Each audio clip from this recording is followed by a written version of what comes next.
এখানে দুনিয়ার পরিচয় চলবে, কিচ্ছু চলবে। যদি চলতো হায় রংপুরের মানুষ রাগ হয় না। আমি আবু তালেব জন্ম কোথায় নিছে ওই জায়গায় ছিল, আবু তালেবের ঘর কোথায় ছিল এটাও ছিল, আবু তালেব কোন জায়গায় মারা গেছে এটাও ছিল। আমি এখনো চিনি আবু তালেবের কবরটা কার কবরের পাশে আম্মা জান খাদিজাতুল কুবরার কবরের পাশে আবু তালেবের কবর। আম্মা জান যাকে আল্লাহ সালাম পাঠায়, চিনেন না আম্মা জানকে?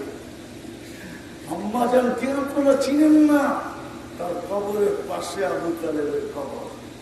আমি যখনই মক্কায় যাই আর ওইখান দিয়ে যখন আমার চাওয়া হয়, বা আমি যখন ওইখানে নিজ ইচ্ছায় যাই, আমার বুক ফেটা যায়, আমি দুনিয়াকে বুঝাইতে পারব।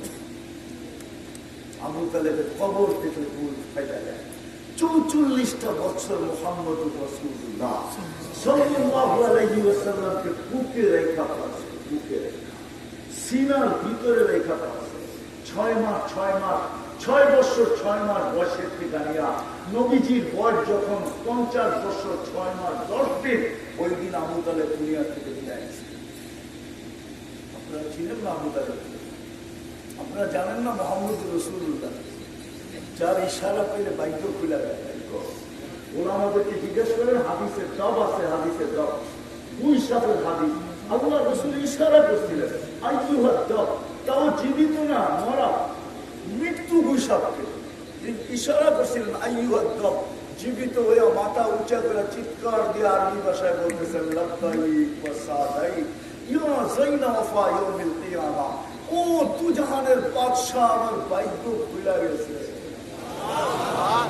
এই হাদিসের নাম হাদিসে দব হয়ে যাবে, দব।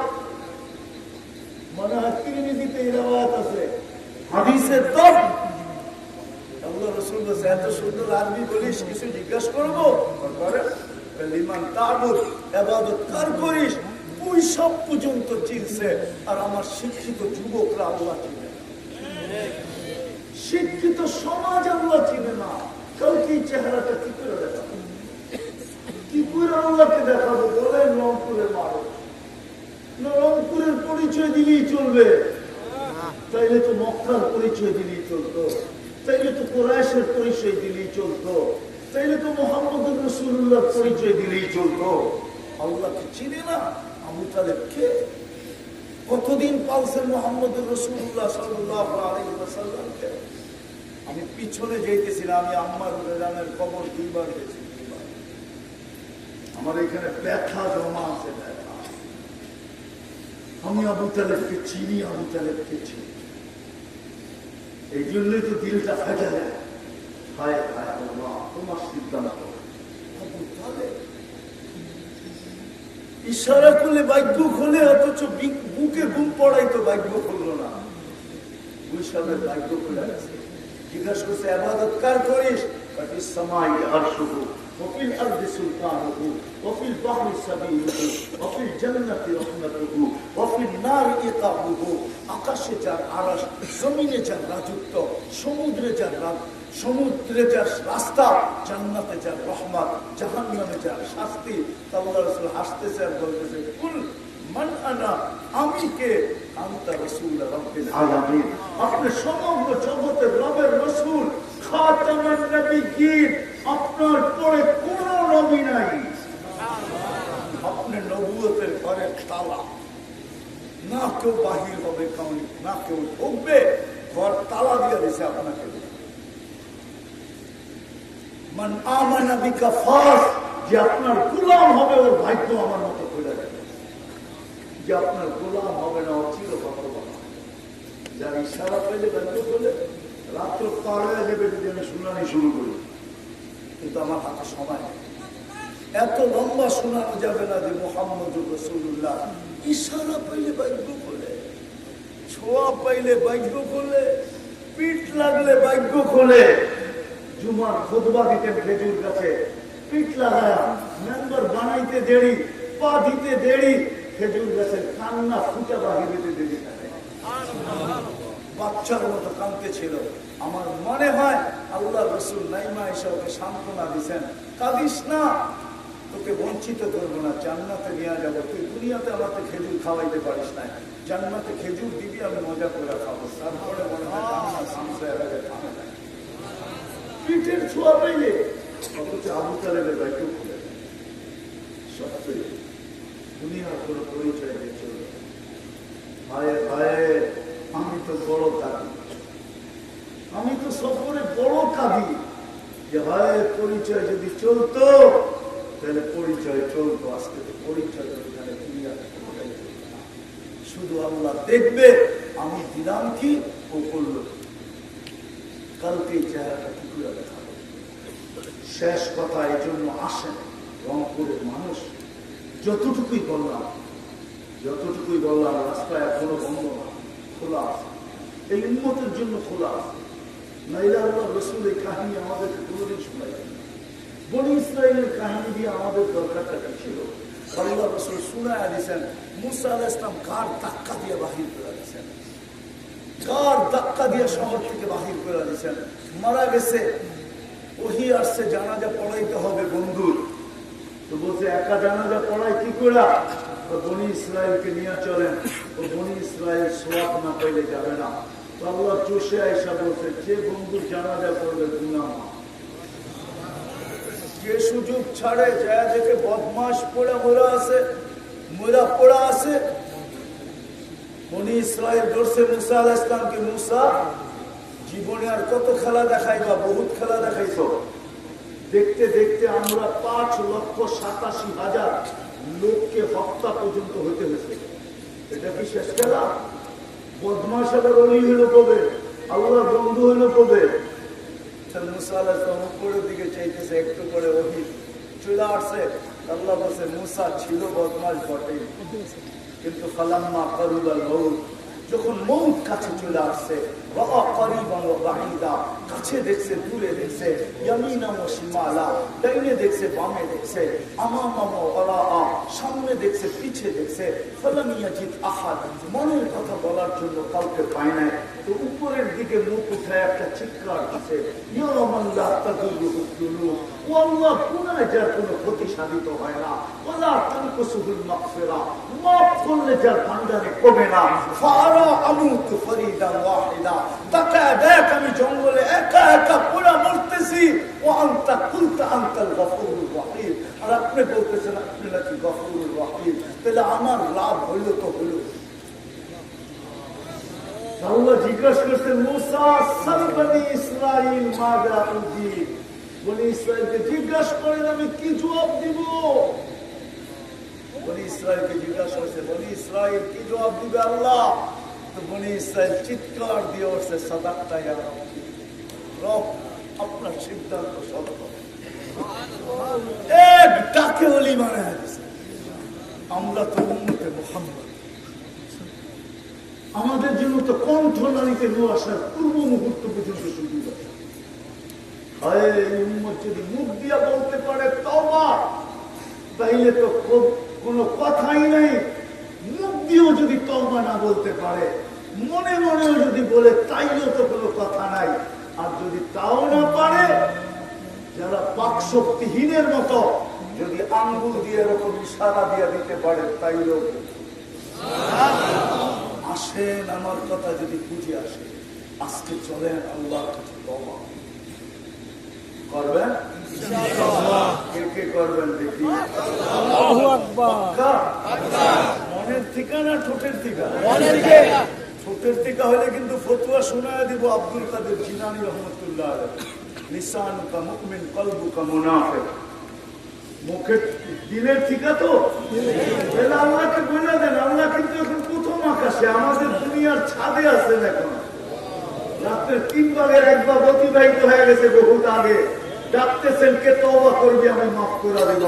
তাহলে বলেন আল্লাহ অতীত থেকে তওবা করলাম, আপনি আমাদের গুনাহ মাফ করেন, আমাদের তওবা কবুল করেন। আমি মাহবুবদেরকে বলতেছি, ওই দোকান লাগায় যারা বসে আছে তাদেরকে বলতেছি, আজকে থেকে অঙ্গীকার করেন। এই উম্মতের বেশি করতে হবে, এই উম্মতের বেশি পরিশ্রমের প্রয়োজন নাই। ছিল এক সময় যারা নিজের উপরে ধার্য করে আনিছিল, ওই যুগে আমি যেতে চাই না। আমি এই যুগে বৈশাখ কথা বলতে চাই। এই যুগের উন্নতির বেশি কিছু করার দরকার, অল্প করলেই চলবে। বেশি আল্লাহ চানো না। যদি চাইতেন তাহলে 70 বছরের হিসাব নিতেন। 70 বছরের হিসাব আল্লাহ আমাদেরকে দিবে না। যে 70 বছর বয়স নিয়ে মারা গেল, ওর থেকে 70 বছরের হিসাব আল্লাহ নেবে না। একমত নাও হইতে পারে, নিবে না। কেননা 15 বছর পর্যন্ত তো কলম উঠানো ছিল, বালে হওয়া পর্যন্ত। রুফিয়াল কালাম সবই হাত্তা ইয়াবলু, ওটার হিসাব নাই। 15 বছর বা নিষ্পাপের খাতা। 70-এর থেকে 15 চলে গেল, তারপরে 24 ঘন্টায় যতক্ষণ ঘুমায় ততক্ষণ কলম উঠানো থাকে। রুফিয়াল কালাম নাইম হাত্তা ইয়াস্তাইকিদ, ঘুমন্ত ব্যক্তি যতক্ষণ পর্যন্ত সজাগ না হয় ততক্ষণ পর্যন্ত কলমের বিরুদ্ধে চলে না। আর রইল তো রইল কতটুকু, কতটুকু, এটাও তো বেশি চাই না।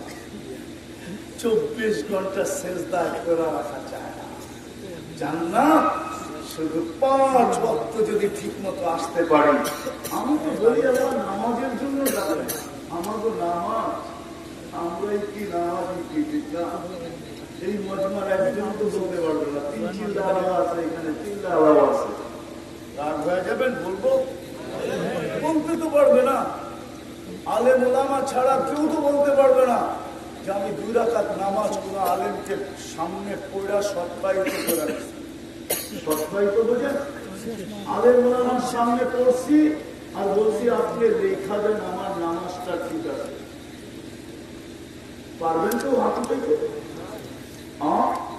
একজন তো না, তাহলে আমাদের নামাজ কি? আমরা জানি না নামাজ কি?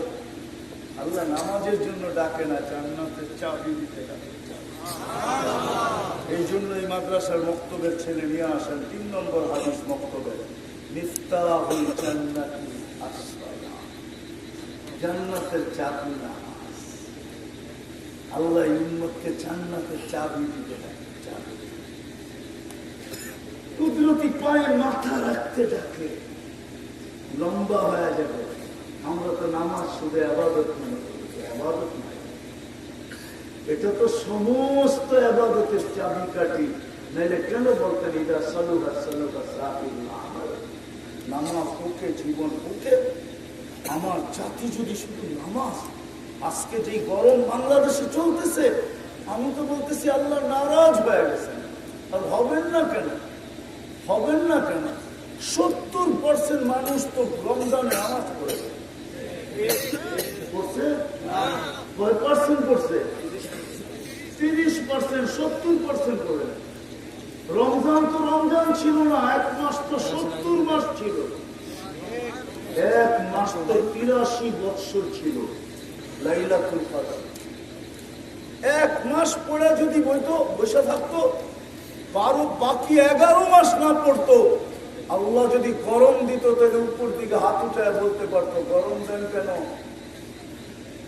আল্লাহ যদি জিজ্ঞাসা করতো 11 মাস আসলি না কাছে, গরম দিব না তো দিব না কেন? আপনিও তো বলতে পারতেন 1 মাস তো পড়ছি। ওটা কি 1 মাস ছিল?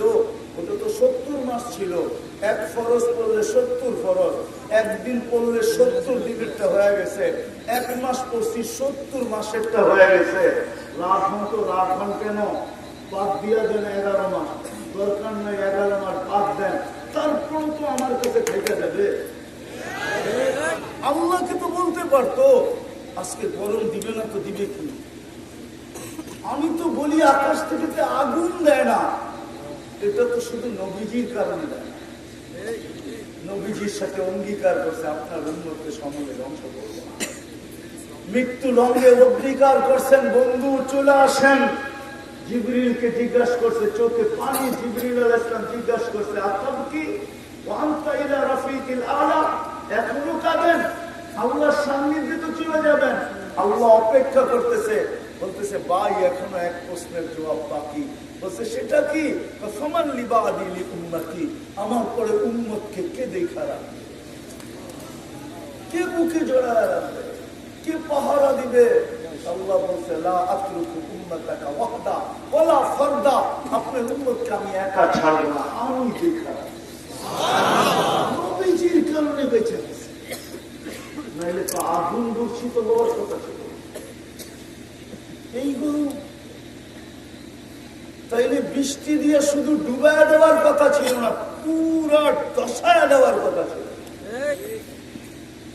মাত্র তো বৃষ্টি দিয়েছে, দুবাইতে বৃষ্টি, ওমানে বৃষ্টি, মুসলিম জগতে যা দেখতেছি আল্লাহ নারাজ হয়ে গেছে। তওবা তো করলাম, আসেন আজকে থেকে অঙ্গীকার করি কমসে কম পুরা পারিয়া না করা। আজকে থেকে 2-3টা কথা বলবো, শেষ। আজকের থেকে নামাজ পড়িন, ওয়াদা পাক্কা, হ্যাঁ সত্য। দ্বিতীয় আরেকটা কথা শেষ, আজকের থেকে হক্কানি আলেম উলামা আল্লাহ ওয়ালাদের সাথে চলবে ইনশাআল্লাহ। কি রংপুরে নাই? আছে নাই? আছে আছে আছে। হক্কানি আলেম উলামা নাই? আছে। আল্লাহ ওয়ালা নাই? আছে। জুমাবাজার মাদ্রাসায় চলে যায় না, অ্যাড্রেস দিয়ে গেলাম, এরকম মাদ্রাসা আরো আছে। হক্কানি আলেম উলামা আল্লাহ ওয়ালাদের সাথে চলে। সর্বশেষ কথা, বিশেষ করে আমি শিক্ষিত বা যুবক সমাজের পায়ে হাত রেখে বলবো, তোমরা যদি চলতে না পারো কখনো আলেমদের উপরে আঙ্গুল উঠাবা না। অঙ্গীকার কে কে অঙ্গীকার করতে পারেন? আমি দিতেছি, শেষ করতেছি, এটা এই জন্য রব্বে কাবা, তুমি যদি একবার আঙ্গুল উঠাইলা, এই আঙ্গুল তোমাকে বড় চাকমা দিবে, আজকে না কালকে, কিয়ামতের মাঠে। যেই দিন উলামাদের দ্বারস্থ হবে এই এলাকা, এই উম্মতের মানুষ যখন উলামাদের দ্বারস্থ হবে আর বলবে আমাদের সুপারিশ করো, হাদিস এরকমই, এই উম্মতকে ডাইরেক্ট আল্লাহ জাহান্নামে পাঠাবে। সিদ্ধান্ত হবে কিন্তু পাঠাবে না, কোন এক জায়গায় একত্রিত করবে যেখান দিয়ে আলেমরা জান্নাতে যাবে। যখন ওইখানে পৌঁছবে আল্লাহ বলবে যে যাকে চিহ্ন ধরো, চলে কিন্তু গেল, তো ধরবে আর বলবে আমি রংপুরের মানুষ, আপনি রংপুরের আলেম ছিলেন, আমি তো পয়সা গেছি, সুপারিশ করেন না, আপনাদেরকে আল্লাহ আজকে অধিকার দিছে, কিন্তু আপনি যদি আঙ্গুল উঠায়া থাকেন তো রব্বে কাবার কসম কোনদিন আপনার সাথে অভিযোগ হবে না। ওই মুহূর্তেই আপনার সামনে নিয়ে আসা হবে প্রজেক্টটা, আর আঙ্গুল বারবার আপনাকে দেখাবো, তুমি না আঙ্গুল দেখাইছ। চলতে যদি নাও পারেন, আঙ্গুল না দেখাইলেন, আলেমদের জোশ আসবে, আল্লাহকে বলবে জান্নাতে যাব না। কেন? সত্য রংপুরে, সব রংপুরের মানুষ, রংপুরের কেবলে যেমন কি করতে হবে, দিলে যেমন এলে আমরা জানি না। আল্লাহ রহমত জোশে আসবে, বলবে যে যাকে মনে চায়